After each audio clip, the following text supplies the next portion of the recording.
आज का विषय है IVF with donor egg program या डोनर एग्स या दाता के अंडों द्वारा आईवीएफ। ये खर्चा कितना लगता है IVF with donor egg program में?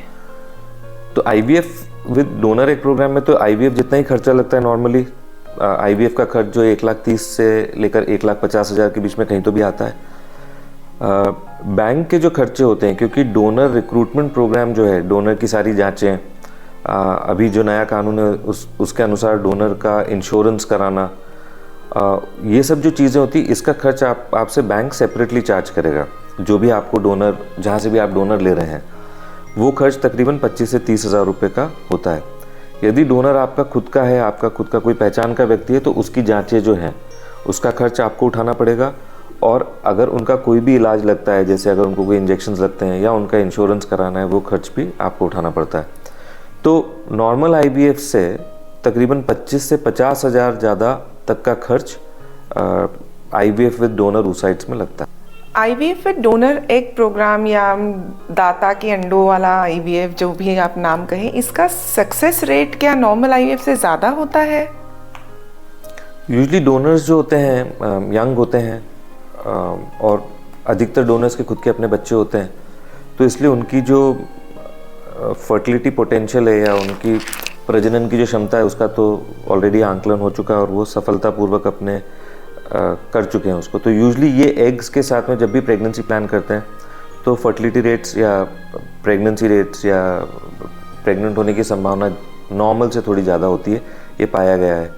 ये भी होता है कि जो रेसिपिएंट होता है, जिसके लिए हम आईवीएफ कर रहे हैं, उसकी उम्र यूजली थोड़ी ज़्यादा रहती है, जिसकी वजह से उनको एग डोनेशन करना पड़ रहा है। तो कंपैरेटिवली एज टू एज को, उम्र के हिसाब से भी अगर देखा जाए, तो आईवीएफ विद एग डोनेशन में सफलता की संभावना ज़्यादा होती है। आईवीएफ डोनर एग प्रक्रिया में कपल को डोनर के कितने अंडे मिलते हैं, कितने अंडे दिए जाते हैं?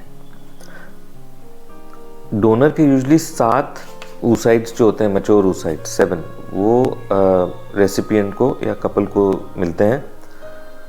कई बार डोनर के 7 से अधिक भी oocytes इंजेक्शंस के बाद मिलते हैं। ऐसी स्थिति में हम उन oocytes को ले लेते हैं, लेकिन एक समय पर सिर्फ 7 ही oocytes को हम यूज़ करते हैं, बाकी को हम फ्रीज करके रखते हैं।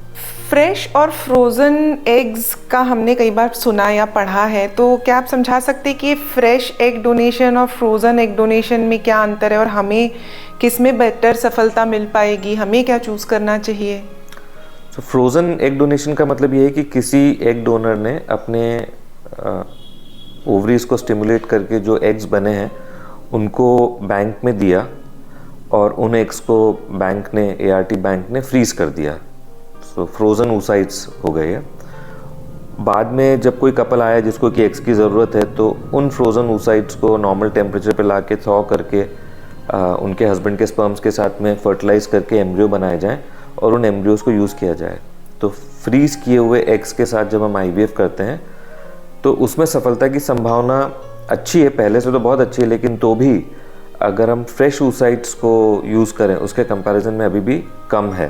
फ्रोज़न oocyte साइकिल को फ्रेश oocyte साइकिल के साथ कंपेयर किया जाए, तो फ्रेश oocyte साइकिल में रिजल्ट्स बेटर हैं। मतलब ओवरीज को स्टिमुलेट किया, एग्स बनाए, एग्स को निकाला, और उसी समय जब एग्स को रिट्रीव किया या अंडाशय में से जब अंडों को निकालने की जब प्रक्रिया की, तो उसी समय उसको स्पर्म्स के साथ फर्टिलाइज करके एम्ब्रियो बनाया, और उस एम्ब्रियो को या तो फिर ट्रांसफ़र किया या उस एम्ब्रियो को, जो बचे हुए एम्ब्रियोज, उनको फ्रीज किया।